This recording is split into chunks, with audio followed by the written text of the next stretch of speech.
Hi hello friends, ಎಲ್ರಿಗೂ ನಮಸ್ಕಾರ. Welcome back to my YouTube channel.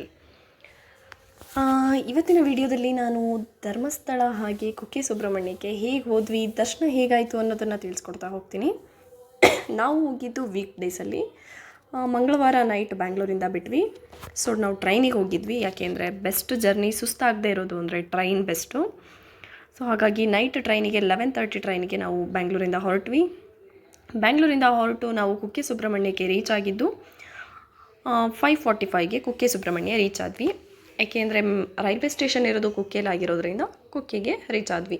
ಅಲ್ಲಿಂದ ನಾವು ಟಿ ಗಾಡಿ ಹತ್ಕೊಂಡು ಧರ್ಮಸ್ಥಳ ರೀಚ್ ಆದ್ವಿ. ಧರ್ಮಸ್ಥಳ ರೀಚ್ ಆಗ್ತಾ 6:45 ಆಗಿತ್ತು.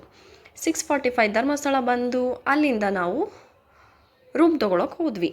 ಸೊ ನಮಗೆ ಧರ್ಮಸ್ಥಳದಲ್ಲಿ ರೂಮ್ ವ್ಯವಸ್ಥೆ ಆಗಿರ್ಬೋದು, ಅಥವಾ ನಾವು ಹೋಗಿರೋ ಉದ್ದೇಶ ತುಲಾಭಾರ ಮಾಡಿಸೋದಕ್ಕೆ, ಆ ತುಲಾಭಾರದ ವ್ಯವಸ್ಥೆ ಆಗಿರ್ಬೋದು, ಎಲ್ಲದನ್ನು ನನಗೆ ಗೊತ್ತಿರೋರೊಬ್ಬರು, ಅಂದರೆ ನನ್ನ ಅತ್ತಿಗೆಯ ಕಸಿನ್ ಹಸ್ಬೆಂಡ್ ಒಬ್ಬರು ಧರ್ಮಸ್ಥಳದಲ್ಲೇ ಇರೋದ್ರಿಂದ ಅವ್ರು ನನಗೆ ಎಲ್ಲ ವ್ಯವಸ್ಥೆ ಮಾಡಿಸ್ಕೊಟ್ಟಿದ್ರು. ಸೊ ನಾವಲ್ಲಿ ರೂಮಿಗೆ ಹೋದ್ವಿ. ರೂಮಲ್ಲಿ ಕೂತ್ಕೊಂಡು ಸ್ವಲ್ಪ ಹೋಗಿ ಫಸ್ಟಿಗೆ ಕೂತ್ಕೊಂಡು ರೆಸ್ಟ್ ಮಾಡಿಬಿಟ್ಟು ಆಮೇಲೆ ಎಲ್ಲ ಫ್ರೆಶ್ ಅಪ್ ಆಗೋಕ್ಕೆ ಸ್ಟಾರ್ಟ್ ಮಾಡಿದ್ವಿ. ಬೇಗ ಬೇಗ ದರ್ಶನಕ್ಕೆ ಹೋಗಬೇಕಿತ್ತು. ಸೊ ಹಾಗಾಗಿ ಬೇಗ ಫ್ರೆಶ್ ಅಪ್ ಆಗಿಬಿಟ್ಟು ಎಲ್ಲ ರೆಡಿ ಆಗಿಬಿಟ್ಟು ದೇವಸ್ಥಾನಕ್ಕೆ ಅಂತ ಹೊರಟ್ವಿ. ವೀಕ್ ಡೇಸ್ ಆಗಿರೋದ್ರಿಂದ ನಮಗೆ ಅಷ್ಟು ರಶ್ ಇರಲಿಲ್ಲ, ಸ್ವಲ್ಪ ಖಾಲಿ ಇತ್ತು. ದರ್ಶನ ಕೂಡ ತುಂಬಾ ಚೆನ್ನಾಗಾಯಿತು. ಸೊ ಯಾರಾದರೂ ದೇವಸ್ಥಾನಗಳಿಗೆ ಪ್ಲ್ಯಾನ್ ಮಾಡೋದಿದ್ದರೆ ದಯವಿಟ್ಟು ವೀಕ್ ಡೇಸಲ್ಲಿ ಹೋಗಿ. ಅದು ಅಲ್ಲದೆ ಇವಾಗ ಸಮ್ಮರ್ ಹಾಲಿಡೇಸ್ ಬೇರೆ. ಸೊ ತುಲಾಭಾರಕ್ಕೆ ಅಂತ ನಿಂತ್ಕೊಂಡ್ವಿ. ತುಲಾಭಾರದಲ್ಲಿ ನಾವು ಹೋಗೋ ಅಷ್ಟೊತ್ತಿಗೆ ಫ್ರೆಶ್ ಅಪ್ ಆಗಿ ರೆಡಿಯಾಗಿ ಹೋಗೋ ಅಷ್ಟೊತ್ತಿಗೆ 8:30 ಆಗಿತ್ತು. ಸೊ 8:30 ಅಷ್ಟೊತ್ತಿಗೆ ಫುಲ್ಲು ತುಂಬಿಕೊಂಡಿದ್ರು. 4 ಲೈನ್ಸ್ ಕ್ಯೂ ಇತ್ತು. ಆ 4 ಲೈನ್ಸ್ ಆದಮೇಲೆ 5ನೇ ಲೈನು ನಮ್ಮದು. ಆ 5ನೇ ಲೈನಲ್ಲಿ ನಿಂತ್ಕೊಂಡು ಫೈನಲಿ ತುಲಾಭಾರದ ಹತ್ರ ಹೋದ್ವಿ. 10:45 11 ಆಗಿತ್ತು ತುಲಾಭಾರಕ್ಕೆ ಹೋಗುವಾಗ. ಸೊ ಅಲ್ಲಿ ತುಲಾಭಾರ ಎಲ್ಲ ಮುಗಿಸ್ಕೊಂಡು, ನನ್ನ ಮಗಳದು ತುಲಾಭಾರ ಹರಕೆ ಇತ್ತು. ಸೊ ಆ ತುಲಾಭಾರ ಹರಕೆನ ಮುಗಿಸ್ಕೊಂಡು ದೇವ್ರ ದರ್ಶನಕ್ಕೆ ಅಂತ ಹೊರಟ್ವಿ. ನನ್ನ ಮಗಳು ತುಲಾಭಾರದಲ್ಲಿ ನಾವು ಅಕ್ಕಿ ಮತ್ತು ಬೆಲ್ಲನ ತೂಕಕ್ಕೆ ಹಾಕಿದ್ವಿ. ಅಲ್ಲಿ ಮಕ್ಕಳಿಗೆ ಬೇರೆ ಪ್ರೈಸ್ ಇರುತ್ತೆ, ದೊಡ್ಡವರಿಗೆ ಅಡಲ್ಟ್ಸಿಗೆ ಬೇರೆ ಪ್ರೈಸ್ ಇರುತ್ತೆ.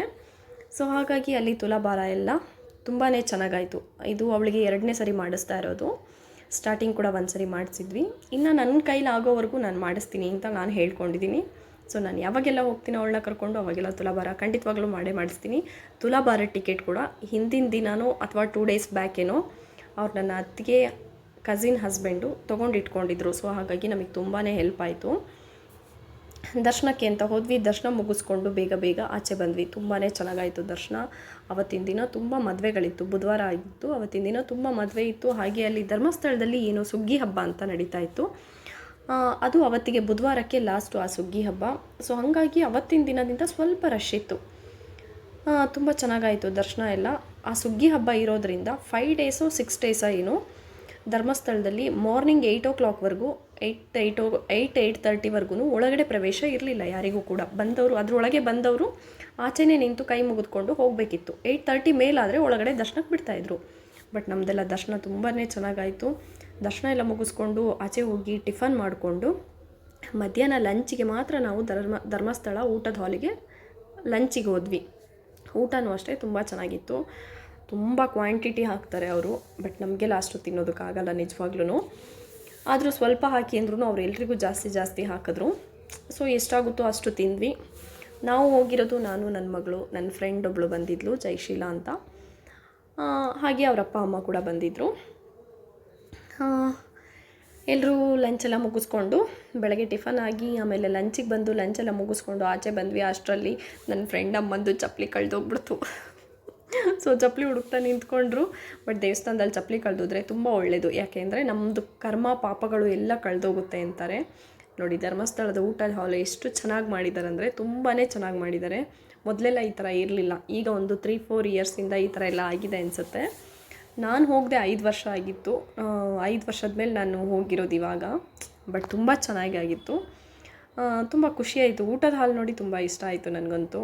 ಏಕೆಂದರೆ ಇಷ್ಟೊಂದು ಚೆನ್ನಾಗಿ ಮಾಡಿದ್ದಾರೆ. ಸೆಕೆ ಕೂಡ ಅನ್ನಿಸ್ಲಿಲ್ಲ ಊಟದ ಹಾಲ್ ಒಳಗಡೆ. ದೊಡ್ಡ ಫ್ಯಾನ್ ಎಲ್ಲ ಇತ್ತು. ಸೊ ಹಾಗಾಗಿ ಬಟ್ ತುಂಬ ಬಿಸಿಲಿತ್ತು ಆಚೆ ಕಡೆ. ಎಷ್ಟು ಸೆಕೆ ಇತ್ತು ಅಂದರೆ ಹೆವಿ ಬಿಸಿಲಿತ್ತು. ಅಲ್ಲಿ ಊಟ ಎಲ್ಲ ಮುಗಿಸ್ಕೊಂಡು ಆಚೆ ಬಂದು ನಾವು ಕುಕ್ಕೆ ಸುಬ್ರಹ್ಮಣ್ಯಕ್ಕೆ 5:30ಗೆ ಬಂದ್ವಿ. ಕುಕ್ಕೆ ಸುಬ್ರಹ್ಮಣ್ಯದಲ್ಲಿ ರಶ್ ಇರಲಿಲ್ಲ, ಫುಲ್ಲು ಖಾಲಿ ಇತ್ತು ದೇವಸ್ಥಾನ.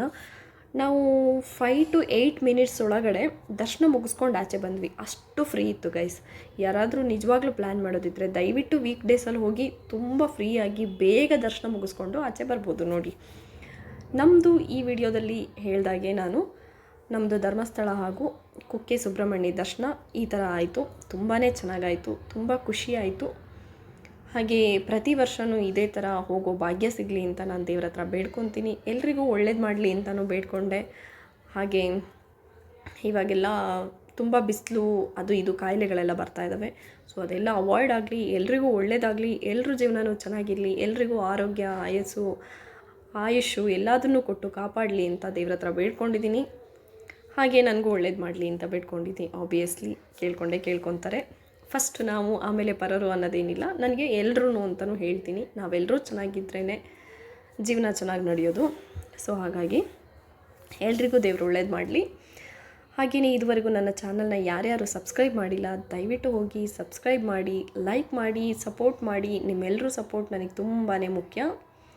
ನಿಮ್ಮ ಫ್ರೆಂಡ್ಸ್ ಆ್ಯಂಡ್ ಫ್ಯಾಮಿಲಿ ಯಾರೇ ಇದ್ರೂ ನನ್ನ ಚಾನಲ್ನ ಸಬ್ಸ್ಕ್ರೈಬ್ ಮಾಡಿಸಿ, ಲೈಕ್ ಮಾಡಿಸಿ, ಶೇರ್ ಮಾಡಿಸಿ. ಹಾಗೆ ಇದೇ ಥರ ಮುಂದೆ ಒಳ್ಳೆ ವೀಡಿಯೋಸ್ನ ನಾನು ನಿಮಗೆ ಹಾಕ್ತಾಯಿರ್ತೀನಿ, ಅಪ್ಲೋಡ್ ಮಾಡ್ತಾಯಿರ್ತೀನಿ.